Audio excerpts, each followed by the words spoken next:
had a meal for, but thank you. Okay. Oh, yeah, this time of year, you never know what you're going to get. Let's see, we left in a rush last time. I'm trying to remember where we were at. So we were in the middle of 82, and we had talked about 521 going in and the 498 going in and the RAWs for 2 years going in. Okay. So we're kind of in the middle of that.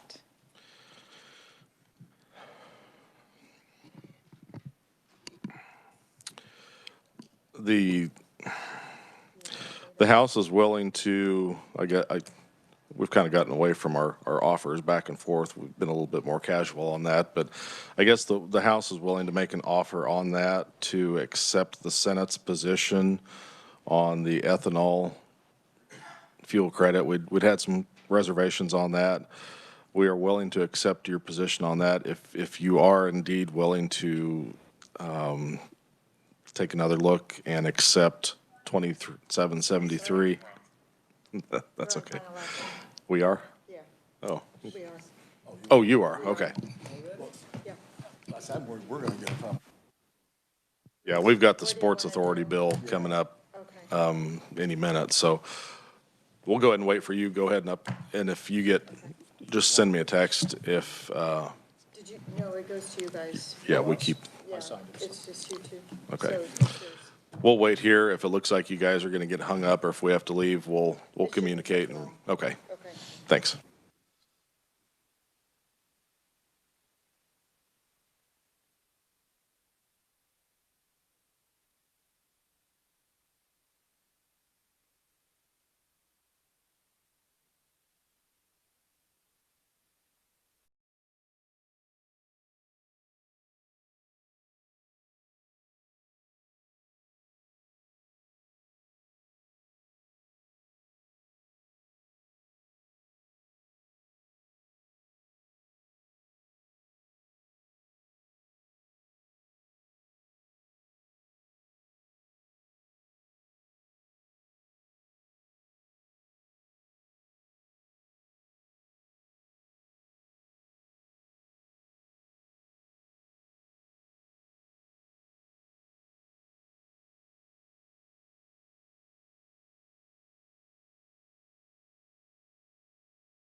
Okay, welcome back, Madam Chair. That was rather speedy.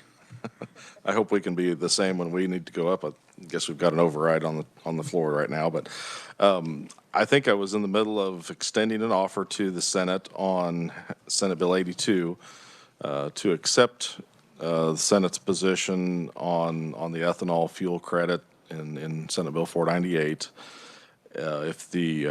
If the senators are willing to include the contents of 2773.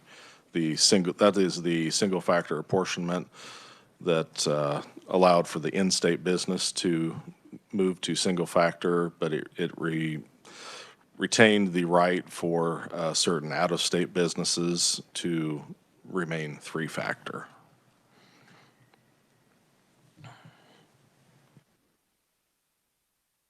And I know it is an alcohol bill, but this is also a business bill where we have an in-state business that is trying to get the benefits of using single-factor sales, the same as we did to the rest of our in-state businesses. This was one of the carve-outs that we had in that bill last year. I honestly can't remember the reason for the carve-out, other than the fact that the out-of-state alcohol manufacturers didn't want to be included in the single-factor. And I think I don't know if we didn't realize that we had this one in-state manufacturer that would have benefited from this policy, but that's the reason that the bill came forward this year to try to address this situation. So, Mr. Chairman, that's interesting you bring that up. I just, since we have so many bills that were signed, would you mind if we kept that in a bill by itself? The alcohol one? I do have reasons for asking for that. There's some concern over it, not just because of the signing. What's the rest of your offer, Mr. Chairman? And I'll try to figure out where we're at on that. At that point, Madam Chair, really the only thing we have from the House side is that Community Land Trust, House Bill 2408. Did you have a chance to have a hearing on that? I couldn't remember how quickly we'd gotten that over to you. We did, Mr. Chairman, and we ran into some potential issues on it, not necessarily for the one group, but it broadens it up in ways that we did have some concerns. So we did not work that legislation. Yeah, we're just not comfortable moving on that at this time. Okay. This is a bill that, again, I realize, and this is a really early bill. We just never got it across the chamber, House until late. House Bill 2036. It is a subtraction modification for active duty armed force services. If you're familiar with our active duty they can claim residency in another state. Typically, it's Texas and Florida because there is no income tax in those states. This is a subtraction modification to allow them to still receive basically an income tax-free state in Kansas, but then they can also become residents of this state and register to vote, do all the other things that can be a benefit to our state. Didn't know if you'd have had a chance to take a look at that at all. I know you probably We did didn't have not. I think time that for came hearing, over the but last day did. of session. Yes. And, yeah, we love those veterans bills that come over the last day of session, Mr. Chairman. What is the fiscal note on this?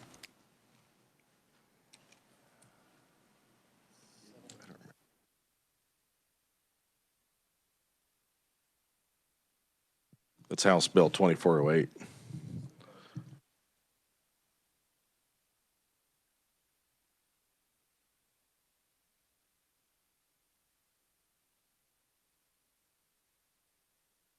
That bill would result in a reduction of state general fund receipts by 1.6 million in fiscal 27, 5.3 million in fiscal 28, and 5.4 million in fiscal 29.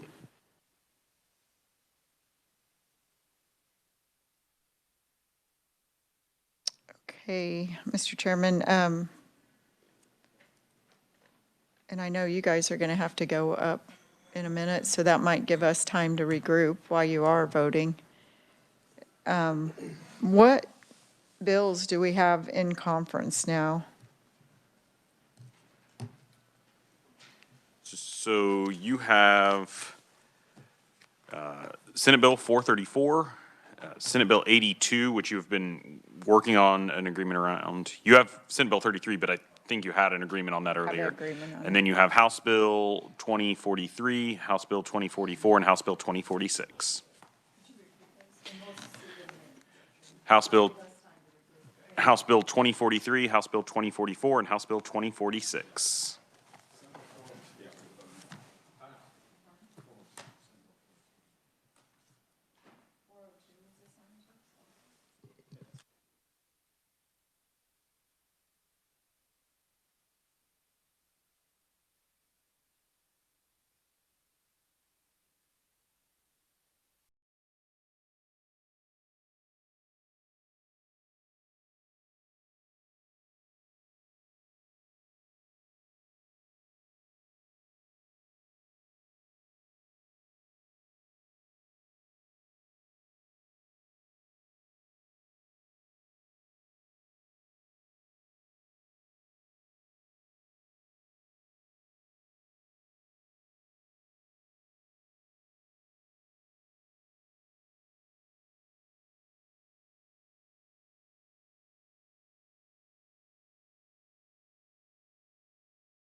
there, but I'm realizing that was on the ethanol.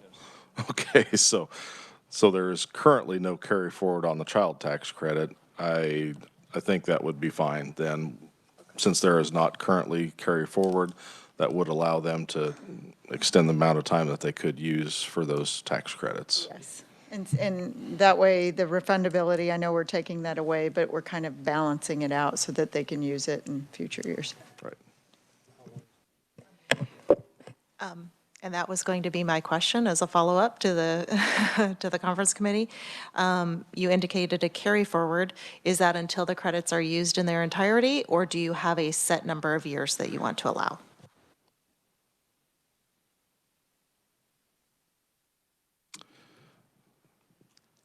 I don't know if this makes any sense, but we're tripling the amount of credit that's available if we allowed them 3 years carry forward. I guess that kind of matches what we did with the other, not that all tax credits are the same, but we're increasing a little more than threefold the benefit. So if we increased threefold, the carry forward just made it 3 years. Would that be sufficient, do you feel, or would you prefer a larger number? No, I think that would be fine, Mr. Chairman. We did, yeah, we don't want to negotiate against our own position, so that would be fine. Well, I don't see it as I mean, we're just No, discussing we whatever were the year talking is the for, percentage. My mind was jumping to the next variable. Oh, okay. Sorry. okay. So I think a 3-year carry forward would be fair. Do you, okay. I And think we can so. always take a look at that at the end of the 3 years. If there are unused credits, we could either look at a 5-year, or I'm not sure if you could look at maybe like a 50% refundable, and then the other 50, I mean, we could play with some variables there depending on whether or not, we've made a lot of changes to the program, so it's going to be fun to see if, how that impacts the utilization. If we need to continue to make some changes, we can. That sounds good, Mr. Chairman. Your idea of fun and mine may not be on the same page, looking at a tax credit program, but no, this is great. I think that would be good policy. And we wanted to clarify on 521 on the ethanol. Are you okay with the other, I'm sorry, the 498, I'm off a line here. Are you okay with all of those tax credits that we discussed, and then the environmental staying on? Yes. Okay, so all the provisions And in that? I Okay. did have a chance to look back through my list. I honestly, I didn't see any ones. I had some on my list that, I can't remember, that they're basically, so few people are using them that they don't disclose the information. So they did have some people that were using the program, but because there was a low number, it could be only a few people, but they're utilizing the credit for a relatively decent amount. So I wouldn't want to repeal those without making sure I understand who's utilizing them and if they are still accomplishing the purpose. So we would be okay with just limited to the ones that were proposed by the Senate. Okay, thank you, Mr. Chairman. We just, would like to get these off the books and at some point, start looking at all the tax credit programs. I think we're handing out more money than we realize through those programs. But tonight's not the night to start that discussion, so, okay. So we have 3 provisions in this bill. Is there something else that you were wanting to put in the alcohol manufacturing, 27? We had made that offer. We were jumping up out of here when, do we have 2 shells? How many other shells do we have in here? I'd be willing to put that standalone in one of the other bills if we feel like we have enough bills.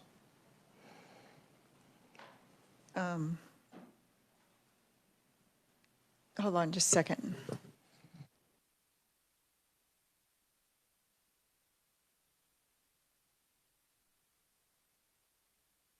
Okay, we would like to keep it separate. Thank you, Mr. Chairman. Madam Chair, I think after we had discussed that, I had brought up 2408, the Community Land Trust.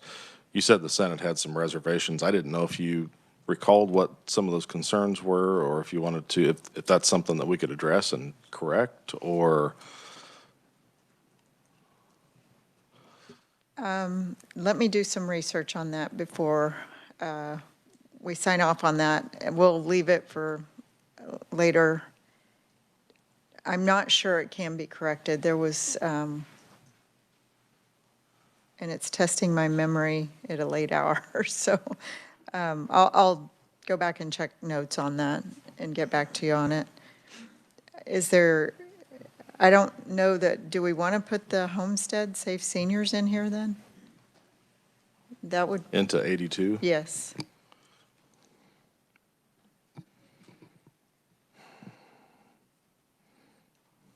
I think it would make sense. We've got the seniors, the childcare, and ethanol. Just like my definition of fun might not match yours, I'm not sure if ethanol and seniors and childcare meets my definition, but I don't think we have any opposition. I know we had a few changes on our homestead stuff that we need to work through, but I don't have any objection to bundling those into 82. If we could go over the provisions Yep. that you changed and then kind of work through that, I think this would be a really good package to put those 4 items in. Okay. Yeah. Eddie, do you want to kind of maybe highlight some of the changes that the House made in, let's see, that's Senate Bill 402? Yeah, the House made, I believe there were five amendments the House made. The first was that the House extended the time period in which a filer has to file their claim pursuant to the homestead programs. It is currently required to be filed by April 15th of the year following it, and this would extend the date to April 15th of the 3rd year following the property tax year in which the tax was levied. The second change was to add the provision prohibiting the forced sale of certain residential homesteads due to delinquent taxes, and there were the parameters on which of those homesteads were prohibited from forced sales. Next was to increase the maximum property tax amount that may be considered for refunds under the traditional homestead program from $700 to $1,000.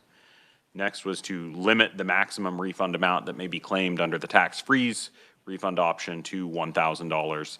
And then the final one was to retain the current name for the program rather than the golden years name that the Senate had included. So if I may, what would the fiscal note changes?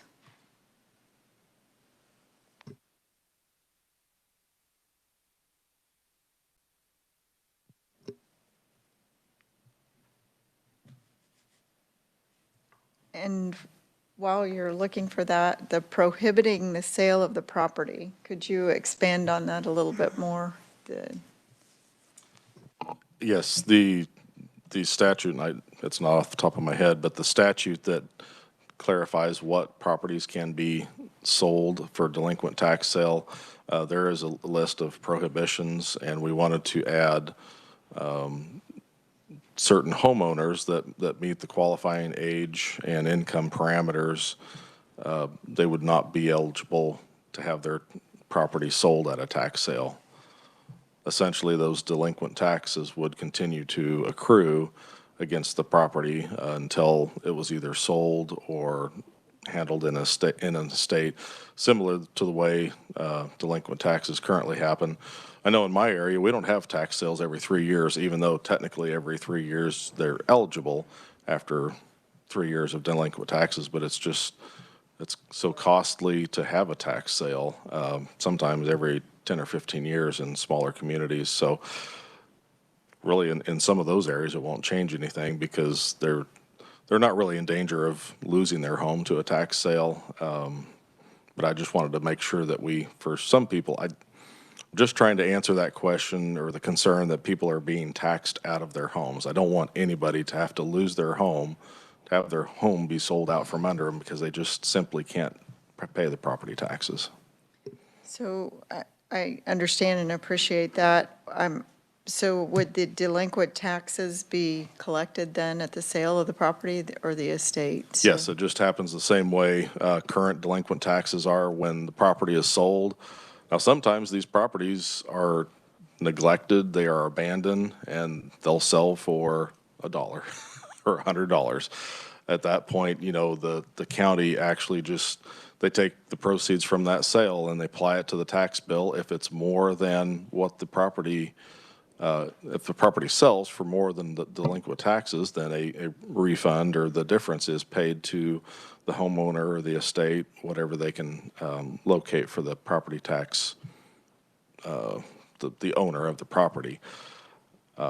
If it does not, if it sells for a value that's less than what the delinquent taxes, they basically have to write that off. The local units of government have to write that off.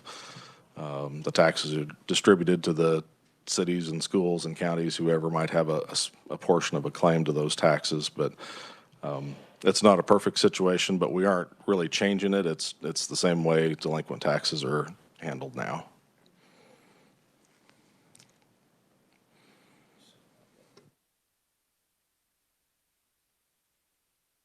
Go ahead. Thank you, Madam Chairman. So would the county be able to determine if the property was vacant?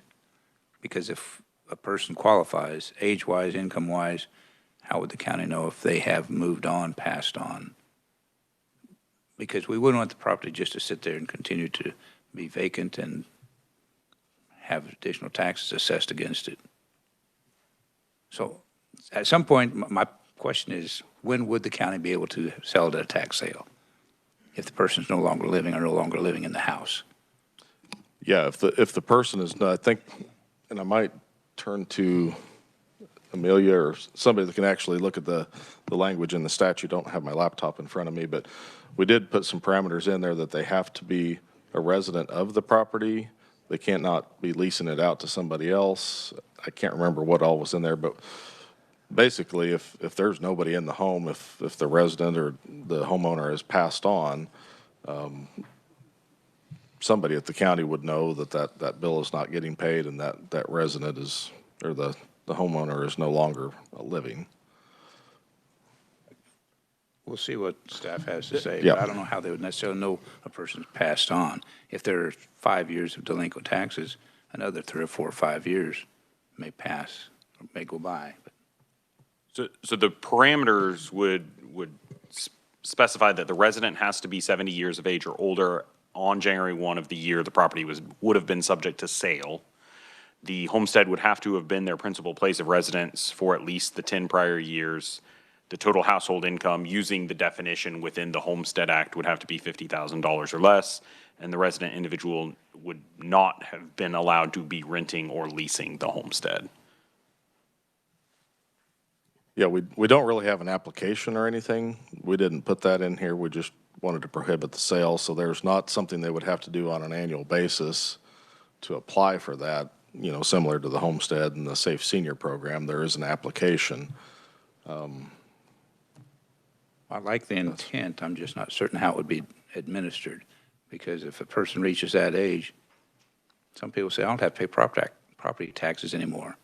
Then when their house sells, of course, it's recouped, but that individual is not going to pay property taxes anymore. So again, I like the concept. It's just figuring out how to get it administered and make certain that we don't have a lot of properties that property owners aren't paying property taxes, which means others have to make it up. So I'm not opposed. I'm just trying to figure out the details. If I may, Mr. Chairman, it does bring up an issue that if you have a bad player, I mean, I understand your intent, but they just quit paying their property taxes, and there would be no recourse until they passed, or, yeah, it just. Yeah, I'm you're not right. sure. And we did actually have that discussion in committee when we talked about this. And I guess there's no way to prevent that unless you have an actual, there are some states that actually do what's called a property tax deferral program.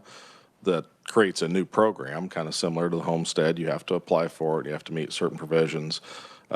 We didn't want to create an entire program. We were trying to do this the most simple way, but if they chose to do that, I mean, they're still losing equity in their home. I guess if they had no heirs to pass it on to and they didn't care what the equity was in their home,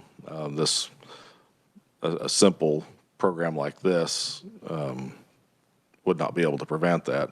Some of your property tax deferral programs that I've looked at, you know, they still require you to make at least a 10% payment or some minimum payment to ensure that you aren't completely getting a free ride. But I've also studied, South Dakota, Illinois, several states that have some fairly robust deferral programs, and the utilization of those programs is very low because people aren't interested in losing the equity in their homes if they can all avoid it. But that's not a guarantee that there wouldn't be somebody that just decided, you know what, I'm 85, I'm tired of paying a property tax, and I'm going to stop. Looks like we are back on final action, so if you don't mind, we'll. Okay, thank you.